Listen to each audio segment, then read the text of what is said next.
উঠেছে।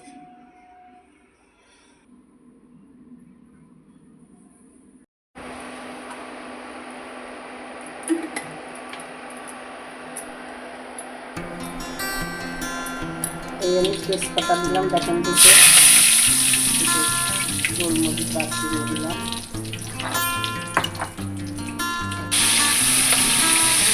এরপর নুন হলুদ দিয়ে মেখে রাখা চিংড়ি মাছগুলো একে একে সব কড়াইতে দিয়ে লো টু মিডিয়াম ফ্লেমে রাখে, তারপর ভাজতে হবে একে একে সব মাছ। সুন্দরভাবে এখানে প্রচুর ভেজে নিয়েছি একে একে সব কটা চিংড়ি মাছ। আমার এখানে যে কটা ছিল আমি একবারে সব দিয়ে দিয়েছি করে নিয়ে, এতে টাইমটাও শর্ট লাগে এবং চিংড়ি মাছগুলো ভালোভাবে ভাজা হয়ে যায়।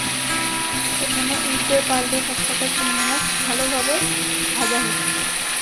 এরপরে এখানে অনেক উপকরণ অ্যাড হবে। তুলে রেখে দিলাম, মাছটা আমার ভাজা হয়ে গেল। এবার আমি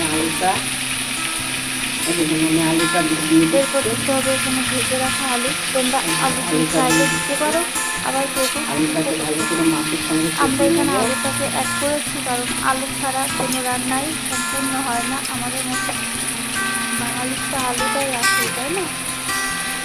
এরপর ভেজে রাখা আলুগুলো ভালো করে ভেজে নিতে হবে চিংড়ি মাছের সঙ্গে।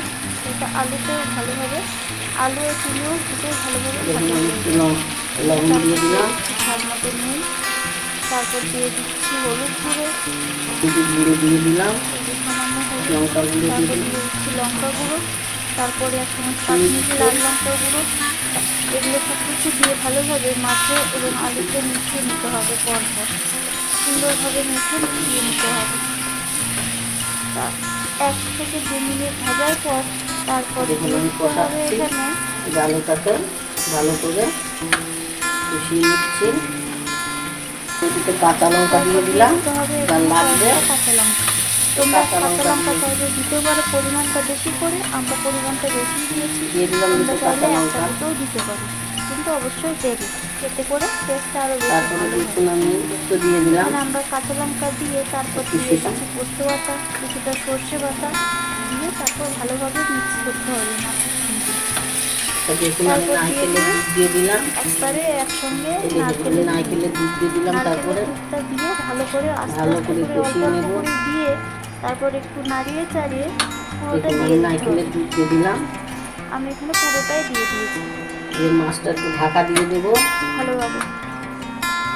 এ দেখুন নারকেলের দুধটা দেওয়ার পর বেশ কালারটা খুব সুন্দর এসছে। রান্না প্রায় শেষের দিকে।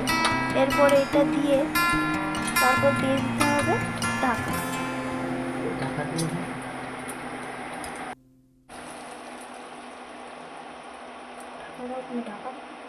এই আমি নেড়ে চেড়ে এই একটু ঢাকা দিয়ে একটু ভালোভাবে মিশিয়ে তারপর দিয়ে দিলাম ঢাকা। এখানে এই আমি ঢাকাটা দেওয়ার পর এই দেখুন 5 মিনিট মতো রাখার পর তারপর দেখুন আমার মাছটা এবার আমি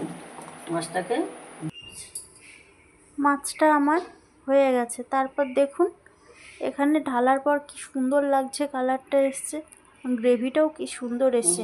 তোমরা যদি চাও যে খুব কম সময়ে এরকম একটা সাধারণ উপকরণ দিয়ে